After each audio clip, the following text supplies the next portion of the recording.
శ్రీ జోహారు అందుకో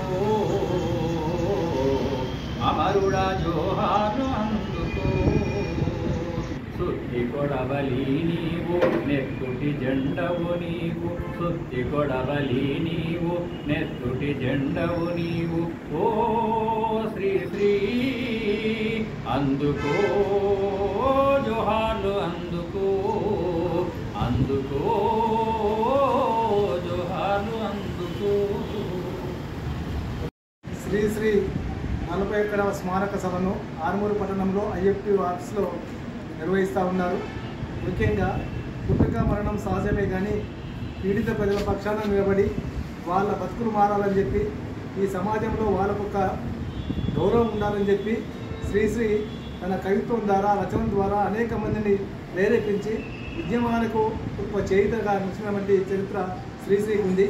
ఇవాళ దేశంలో ఉన్నటువంటి అన్ని రకాలైనటువంటి ప్రజలు యువకుల్ని కానీ మహిళల్ని కానీ లేకుంటే ఈ అధికారంలో ఉన్న పాలకవర్గాన్ని నివేదిస్తూ అనేక రకాలైనటువంటి రచనలు చేసినటువంటి చరిత్ర శ్రీశ్రీ. అంతకుముందు అనేక మంది కవులు ఉన్నప్పటికీ కూడా ఈ తెలుగు సాహిత్యంలో ఒక విప్లవాత్మక మార్పు తీసుకొచ్చినటువంటి శ్రీశ్రీ చాలా కీలకమైనటువంటి ఆయన చాలా ముఖ్యమైనటువంటి రచనలు రాసిండు. ముఖ్యంగా ఈ దేశంలో ఉన్నటువంటి ప్రజలు యూత్ కానీ ఆలోచించాలి అని చెప్పి ఏ విధంగా చెప్పిందంటే కొంతమంది యువకులు పుట్టుకతో వృద్ధులు పేర్లకి పుకాలకి శిఖాలకు నిబద్ధులు మరికొంతమంది యువకులు ముందు దూతలు రావణ జీవన బృందావన నిర్మాతలు అని చెప్పి ఇట్లా అనేక రకాల రచనలు చేసి ఆలోచింపజేసింది. అందుకోసమే శ్రీశ్రీ చరిత్రలో నిలిచిపోయాడు. చాలామంది కవులు ఉన్నప్పటికీ ప్రజల కోసం తన ఆలోచనల్ని ఆ రోజు ఇందిరాగాంధీ ఎమర్జెన్సీ పీరియడ్లో నిర్బంధించిన ఆయన కళానికి సంఖ్యలు విధించినప్పుడు కూడా వాటిని భయపడకుండా ముందుకే సాగిండు. జైల్లో నిర్బంధించినా కానీ పట్టించుకోలేదు. ఇందిరాగాంధీని కూడా ఎదిరిస్తూ ఇందిరాగాంధీ యొక్క పరిపాలన మీద కూడా దుర్మార్గాన్ని వర్ణిస్తూ కూడా పాటలు రాసిండు, కైత్వాలు రాసిండు.